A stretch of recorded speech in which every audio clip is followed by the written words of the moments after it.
구약 성경에 의하면 아주 중요한 과일나무가 하나가 멸종된 것을 알 수 있습니다. 무슨 나무냐면 포도나무입니다. 이스라엘에서 포도나무가 없어진다는 것은 거기에 있는 사람들이 영원히 기뻐할 수 있는 것이 없다라는 것을 의미합니다. 왜냐하면 이스라엘 사람들은 기쁜 일에도 포도주, 그렇죠?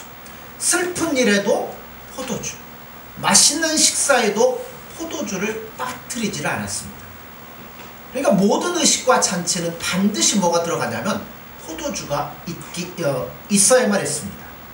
그런데 그들에게 이 포도가 없어진다는 것은 자기들이 왜 살아야 되는지, 또 어떻게 살아야 되는지는 그 생활의 의미가 없어지는 것을 뜻합니다. 물론 포도나무가 없어진 건 아니에요. 해마다 포도나무에는 열매가 맺혔고 사람들은 그 포도를 따서 포도주를 담갔습니다. 그러나 그 포도 말고요, 진짜 참 포도가 없어졌습니다. 성경은 여러 곳에서 이스라엘 백성들을 무엇이라고 비교하냐면 포도나무로 비유하고 있습니다. 포도나무가 지니는 특성과 이스라엘 백성들이 가지고 있는 특성이 너무나 똑같기 때문입니다. 포도나무는 어떤 나무입니까? 여러분 보셨잖아요. 열매 빼면 쓸 수 있는 게 있나요? 열매 빼면 목재로도 쓸 수도 없고 이걸 갖고 뭘 만들 수도 없어요. 있다면 아궁이에 넣어갖고 불 떼는 것 외에는 쓸만한 게 하나도 없습니다. 그러니까 모양은 볼품이 전혀 없는데 거기에 맺히는 열매는 너무나 중요하고 중요한 일들에 사용이 된다는 거죠. 이걸 이스라엘 백성들로 표현하면 이렇습니다. 이스라엘 백성들의 외모는 정말 보잘것없어요. 그들에게 무슨 특별한 문명이 있거나 학문이 있거나 특별한 것이 있는 게 아니에요. 그냥 보면 뭐예요? 너무나 평범하고 그렇다고 힘이 강하냐? 그것도 아닙니다. 그런데 모양은 볼품이 없지만 그들이 하나님을 사랑하고 하나님의 말씀 앞에 순종하는 삶을 살아갈 때 그 삶이 다른 사람들에게 너무나 좋은 영향력을 끼치게 된다는 거예요. 오늘 본문 말씀을 보면 1절에 이렇게 시작합니다. 나는 참 포도나무요 내 아버지는 농부라. 이 말씀은 구약적인 의미에서 보면 참 포도 열매를 맺는 이스라엘은 누구밖에 없냐면 예수님 한 분밖에 없다는 뜻입니다. 그러니까 포도나무, 참 포도나무는 예수님 한 분밖에 없어요. 그렇다면 다른 나무는 다 어떻게 됐다는 거예요? 사라졌다는 거죠. 모두가 멸종이 되었습니다. 하나님께서 많은 포도 열매를 맺기 위해서 나름대로 열심히 농사를 지으시고 포도나무를 가꾸셨어요. 그럼 어떻게 된 일인지 열매를 얻으려고 가보니까 뭐만 무성해요? 이파리만 무성하지 열매를 하나도 얻을 수가 없었습니다. 그래서 농부가 이걸 어떻게 해요? 다 찍어서 버렸습니다. 그래서 이 세상에는 눈에 보이는 포도나무 외에 진짜 참 포도나무는 누구밖에 없냐면 예수님 한 분밖에 없습니다. 구약성경에서 가장 충격적인 말은 더 이상 열매 맺는 이스라엘이 존재하지 않는다는 사실이에요. 물론 아까도 얘기했던 것처럼 눈에 보여지는 포도나무는 예수님 당시에도 많았어요. 예수님이 말씀을 하는 이 제자들에게 말씀하실 때 아마 그 옆에 포도원들이 있었는지도 모릅니다. 그러나 성경에서 말하는 의미의 포도나무, 모양은 볼품없을지라도 하나님을 사랑하고 예수님을 사랑하고 그 말씀을 붙잡고 신실하게 살아가는 그 삶의 모습, 그것은 더 이상 없더라는 겁니다. 그럼 이스라엘 백성들 가운데 지금 가나안 땅에 살고 있고 지금도 성전에서 그들은 뭐하고 있어요? 하나님 앞에 예배를 드리고 제사를 드립니다. 그런 많은 이스라엘 자손들은 어떻게 된 것이에요? 예수님 뭐라고 그러냐면 그들은 참 포도나무가 아니라고 말씀합니다. 겉모습은 포도나무와 비슷할지 몰라도 그들에겐 뭐가 없어요? 이파리는 무성할지 몰라도 열매가 없더라는 겁니다. 그런 가운데 예수님이 이렇게 말씀하십니다. 나는 참 포도나무예요. 무슨 뜻이냐면 다시 이 포도나무가 나타났다는 겁니다. 그러니까 이스라엘 백성들의 모습이 종교적인 모습으로는 어떨지 몰라도 정말 하나님의 말씀 앞에 순종하며 그분과 동행하는 삶이 없었다는 거예요. 그때 누가 나오셨다고요? 예수님이 나타나셨습니다. 절망 중에 있는 자들에게 소망을 주고 참된 기쁨을 회복시키는 열매를 맺는 나무가 다시 이 땅에 나타났다는 겁니다. 예수님 모습 보세요. 포도나무와 똑같죠. 예수님 이 땅에 살아가실 때 그 모습을 보시면 뭐 그분이 돈이 많았습니까? 아니면 사회적인 명성이 많았습니까? 아니면 뭘 많이 가지고 있었습니까? 아무것도 없었죠. 외모는 볼품이 없었지만 예수님은 수많은 사람들을 죄로부터 돌이키게 하셨고 오직 하나님만을 보는 삶을 살아가도록 만드셨다는 겁니다. 뿐만 아니라 예수님이 앞으로 우리에게 주실 그 성령님은 어떤 분이십니까? 이스라엘은 기쁜 일도 슬픈 일도 어떤 일에도 뭐가 함께 한다고요? 포도주가 함께 했다고 말씀했던 것처럼 성령님은 포도주 중에 포도주라고 말씀드릴 수 있어요. 어떤 죄인이라도 변하여 새 사람이 되게 하시고 어떤 절망 중에 빠져있는 자도 기쁨으로 충만하도록 만들어주시는 분이 누구냐면 성령님이시라는 겁니다. 그러나 오늘 말씀하는 것처럼 눈에 보이는 이스라엘 종교는 결코 참 포도나무가 아니었습니다. 오히려 사람의 마음에 심한 절망과 좌절만을 안겨다 줄 뿐이었어요. 예수님은 뭐 여기서 누가 참 포도나무냐 가짜 포도나무냐 하는 이 문제에 한 걸음 더 나아가서 우리가 예수님만을 바라보며 살아가는 참 포도나무라면 더 많은 포도를 맺기 위해서 어떻게 해야 되느냐 하는 문제로 예수님이 넘어가십니다. 자, 농부가 밭에 포도나무를 심는 이유는 뭐 때문에? 어떻게 하면 열매를 많이 얻을 수 있을까? 그것을 위해서 심습니다. 많은 열매를 맺기 위해서는 어떻게 해야 될까요? 아주 평범한 예를 들어서 예수님이 설명을 해주고 있어요. 자, 나무를 심었어요. 그 나무에서 더 많은 열매를 맺기 위해서 열매 맺지 않는 가지는 잘라버려요. 왜요? 쓸데없이 영양분만 가져가니까 잘라버립니다. 또 열매 맺는 가지는 더 많은 열매를 맺도록 하기 위해서 그 옆에 있는 잔가지들을 정리를 해줍니다. 여러분 세 가지를 생각해 보세요. 자, 첫째, 오늘 본문을 통해서 도대체 열매를 맺는다는 게 뭔가? 두 번째는 열매를 맺지 않는 가지는 잘라버린다고 했는데 이것은 무엇을 의미하며, 또 세 번째, 열매를 맺는 가지는 더 많은 열매를 맺도록 가지를 쳐준다고 했는데 이것은 무엇일까 하는 것을 오늘 말씀을 통해서 살펴볼 거예요. 자, 먼저 생각할 것이 열매를 맺는 게 뭘까요? 하나님 우리를 포도나무 이 땅에 심으셨습니다. 그럼 우리가 열매를 맺어야 돼요? 어떤 열매를 맺어야 돼요?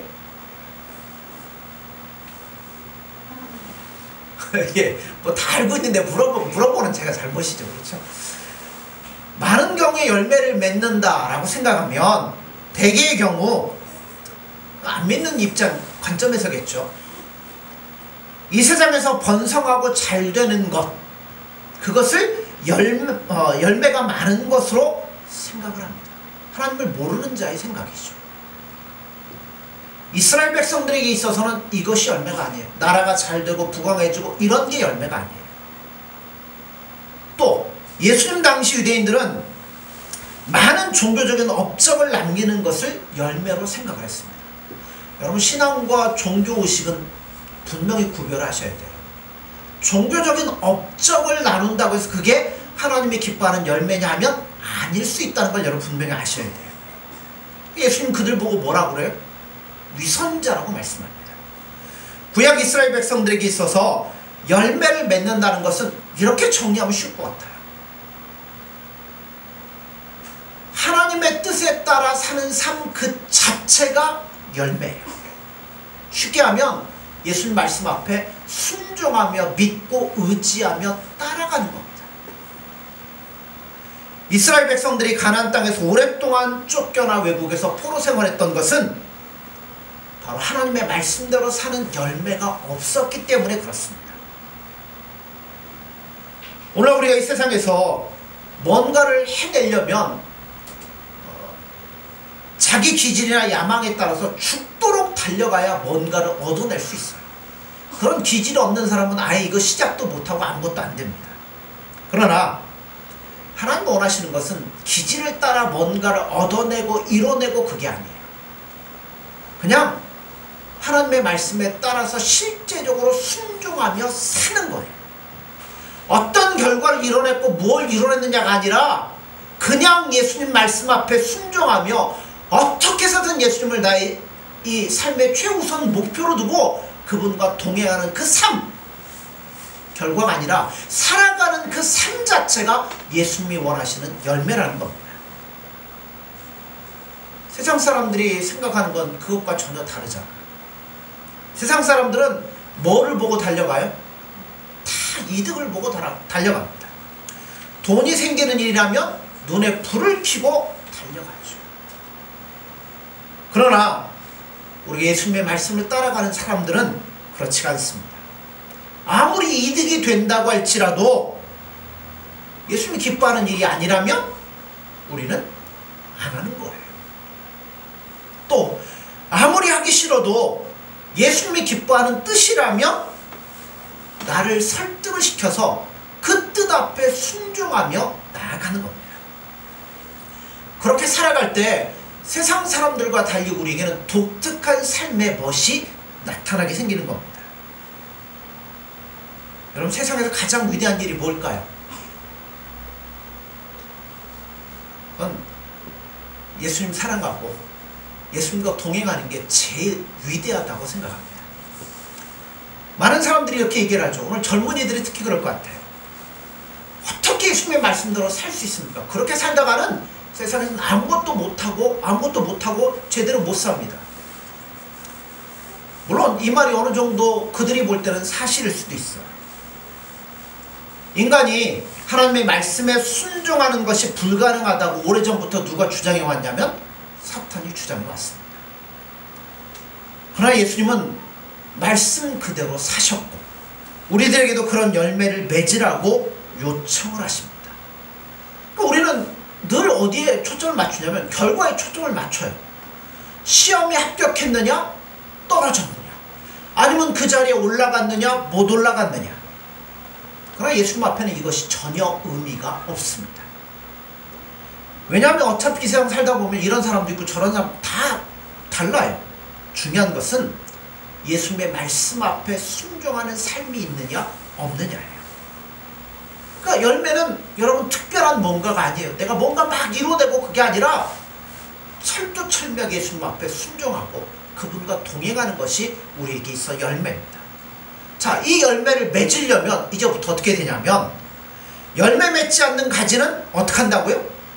잘라버리신다고 말씀했습니다.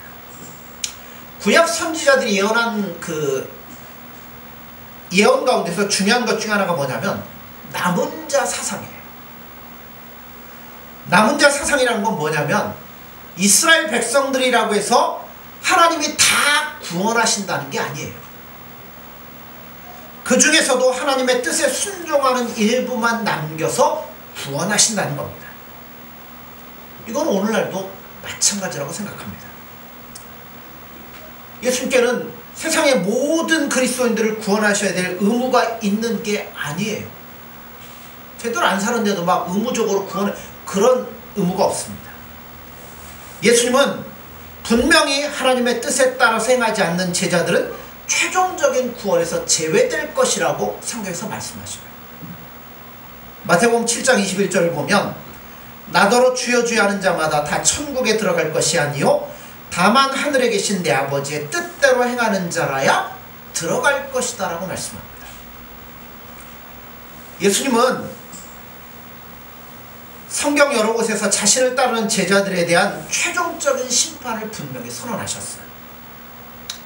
우리가 교회 다닌다고 예수님 우리를 무조건 다 구원하시되는 법은 없습니다. 자신은 그리스도에 속했다고 믿고 있어도 뭐가 없으면요? 열매가 없으면 잘라서 버린다고 하는 포도나무 비유를 통해서 분명히 말씀하잖아요. 예수님 앞에 순종하고 그분과 온전히 동행하지 아니하면 잘려나갈 수밖에 없어요. 그런데 언제 잘라내십니까? 아무도 그걸 몰라요.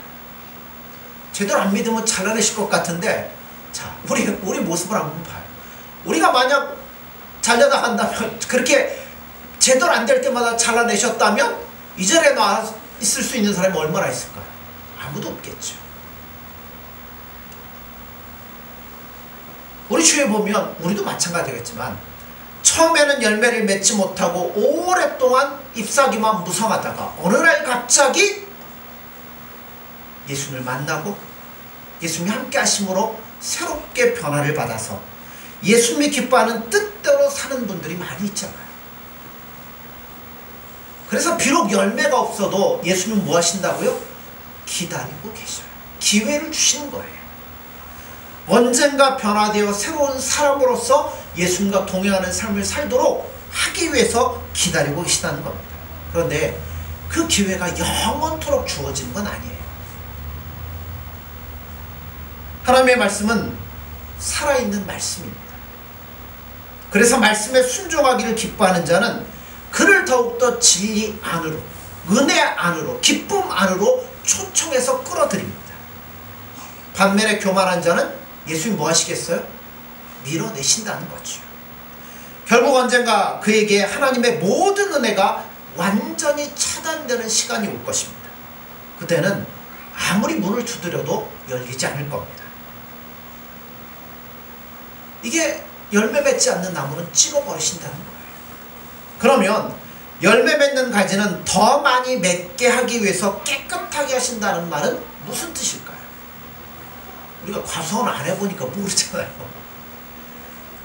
자, 가지를 깨끗하게 한다는 것은 그 가지에 붙어있는 여러 잔가지나 다른 봉오리 같은 것들을 잘라주어서 오로지 열매 맺는 일에 열중하도록 만드신다는 이야기예요. 자, 아까 열매가 뭐라고 그랬어요? 예수님 앞에 순종하며 그분과 동행하는 삶이 열매라고 했어요. 그러니까 열매 맺도록 하기 위해서 뭐 하시겠다는 거예요? 다른 것에 우리의 시선과 마음을 빼앗기지 않도록 만드시겠다는 겁니다. 구체적으로 무엇을 의미하냐면 예수님 우리에게 바라는 건 딱 한 가지예요. 예수님만 보라는 겁니다. 예수님만 사랑하라는 거예요. 그분과 동행하고 그분을 의지하라는 겁니다.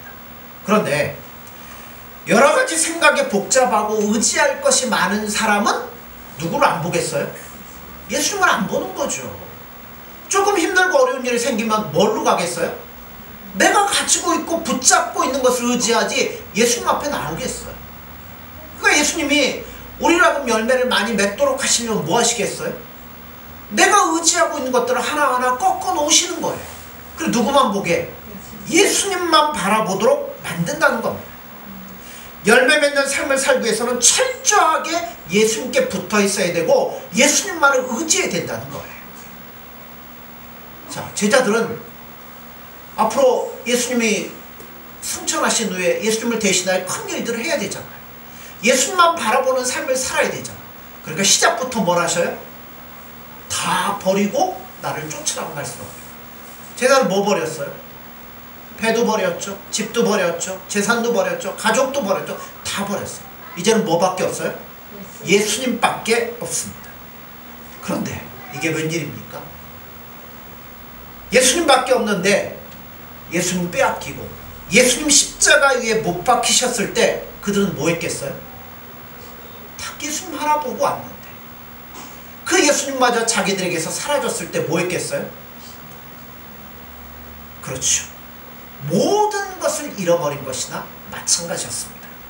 그런데 부활하신 예수님께서 그들에게 성령을 부으셔서 세상을 살리는 일을 하도록 만드십니다. 그래서 여러분 우리도 마찬가지죠. 만약에 전부였는데 잃어봤어요. 그들의 마음이 어땠겠어요? 그래서 뭐 누구는 고기 잡으러 가고 누구는 어디로 가고 다 뿔뿔이 흩어졌잖아요. 우리도 똑같아요. 예수님밖에 없는데, 근데 예수님이 기뻐하는 뜻대로 살려면 내 힘으로는 안 되는 거잖아요. 누가 함께 하셔야 돼요?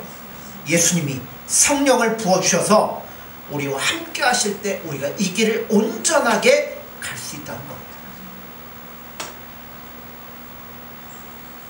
그래서 우리에게 성령의 능력 있는 삶이 이루어지도록 하기 위해서 필요한 것은 다른 게 아니더라고요. 자, 우리는 막 예수님 기뻐하는 뜻대로 살려면 나에게 이런 능력도 주시고 이런 것도 주시고 뭔가를 달라고 그러잖아. 근데 예수님 뭐 하시는 거예요? 이것도 의지하지 못하게 만들고 이것도 의지하지 못하고, 그래 누구만? 예수님만 바라보도록 만드시는 거예요.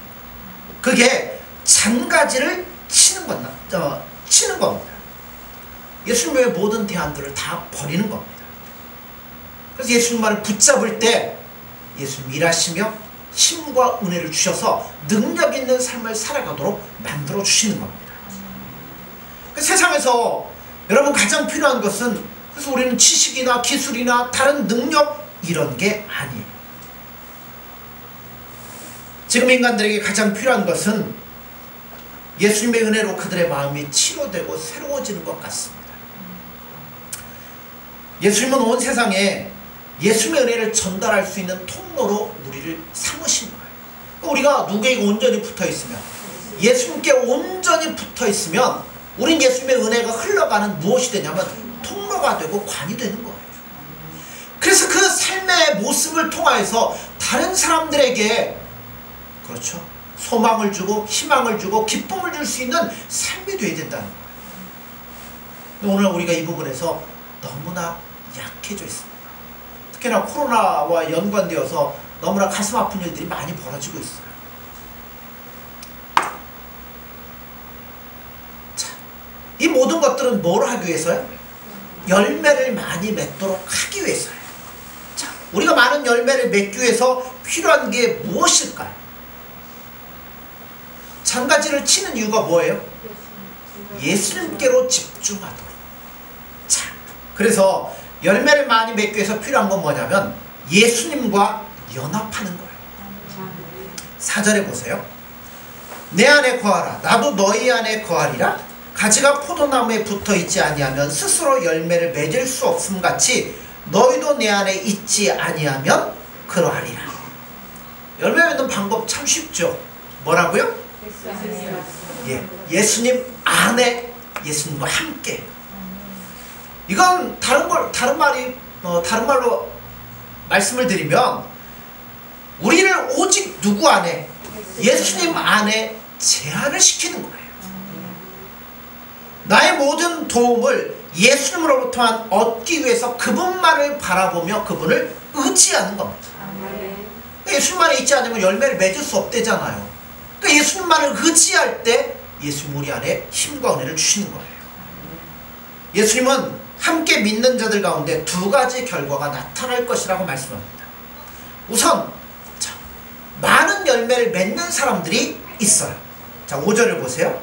나는 포도나무요 너희는 가지라. 그가 내 안에 내가 그 안에 거하면 사람이 열매를 많이 맺나니 나를 떠나서는 너희가 아무것도 할 수 없습니다.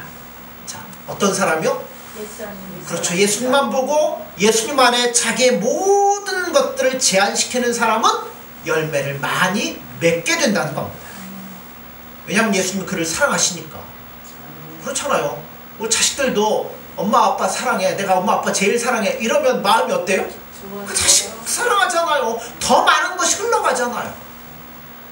우리 양집사님도 오시면 우리 정욱이 태영이 보면 이뻐가지고 막 뭐라도 하나 사주려고 그러잖아. 마찬가지잖아. 우리가 예수님만을 바라보며 나아갈 때 예수님 우리를 사랑하셔서 끝없이 사용하시고 능력을 주시니까 더 많은 열매를 맺게 될 거예요. 자, 이런 사람이 있는가 하면 반대도 있겠죠. 그 말씀대로 믿지 아니하는 자는 어떻게 될까요? 자, 6절을 보세요. 사람이 내 안에 거하지 아니하면 가지처럼 밖에 버려져 마르나니 사람들이 그것을 모아다가 불에 던져 사르느니라. 얼마 동안 밖에 던져놔요. 그러면 물기 다 빠지고 바싹 마르죠. 그럼 뭐 하기 좋아요? 불때기 참 좋죠. 최후의 심판이 기다리고 있다는 겁니다. 여러분, 남은 자 사상을 기억하십시오. 하나님께서는 이스라엘 자손이라고 해서 다 구원하지 않습니다. 어떤 자들을 구원해요? 오직 그들 중에 순종하며 끝까지 자기의 모든 것들을 제한시켜서 예수님을 보고 하나님만을 보는 자들을 구원하심으로 그 어느 누구도 자동적으로 구원받을 수 없다는 것을 분명하게 보여주시는 겁니다. 오늘날 기계적으로 예수님 믿는다고 모두 구원받는 건 절대 아닙니다. 예수님 그렇게 하셔야 될 의무나 책임 없잖아요. 믿는 자는 그래서 어떻게 살아야 돼요? 믿는 자답게 살아야 돼요. 물론 우리가 믿는다고 예수님 앞에 순종한다고 완전하게 할 수 있는 건 아무것도 없어요. 우리 늘 엉터리잖아요. 넘어지고 또 일어나고 또 넘어지고. 그러나 내 안에 주어진 범위 안에서 믿는 자답게 최선을 다하셔야 됩니다. 그래야 예수님이 나를 은혜의 통로로 사용하셔서 세상에 예수님의 은혜와 사랑을 쏟아부으실 것이고 놀라운 일들을 계속 보여줄 것입니다. 오늘날 예수님의 능력이 적게 나타난다면 예수님의 능력이 줄어드는 것이 아니라 믿음의 통로가 그만큼 없기 때문에 그렇다는 겁니다. 여러분, 우리도 마찬가지죠. 우린 뭐 연약하고 볼품 없어요. 우리도 포도나무가 똑같아요. 여러분 뭐 가진 거 많으십니까? 지혜가 많으십니까? 아무것도 없잖아요. 있는 거라고는 예수님 사랑하는 것 하나밖에 없잖아요. 그러나 우리가 온전하게 예수님 앞에 사랑하며 예수님만을 의지하며 예수님 앞에 나의 모든 것들을 제한시킬 때 예수님 우리를 마음껏 사용하시며 일하시리라 믿습니다. 여러분의 삶은 어떻습니까? 열매를 맺으려면 누구에게 붙어 있어야 돼요? 예수님 앞에 붙어 있어야 됩니다. 만약 예수님께 붙어 있다면 단단하게 붙어 있어야 됩니까? 떨어질 듯 말 듯 붙어 있어야 됩니까? 확실하게. 그쵸? 확실하게 옛날 했던 대통령이 있는데 확실하게 예수님께 붙어 계셔야 됩니다. 주님이 나를 예수님이 사용하시는 것은 나를 사용하시는 것이 아니면 여러분이 살아가는 인생의 최고의 목표가 예수님 사랑하며 예수님과 동행하는 것이 되도록 하십시오. 외모는 보잘것없지만 예수님의 무한한 능력이 나타나는 포도나무 가지가 되도록 여러분 하십시오. 그럴 때 예수님 앞에 또 세상과 사람들 앞에 아름다운 열매로 영광을 돌리는 복된 삶이 되리라 믿습니다. 이런 삶을 살아갈 수 있는 저와 교회 여러분들이 되어지기를 간절히 소원합니다. 기도하겠습니다.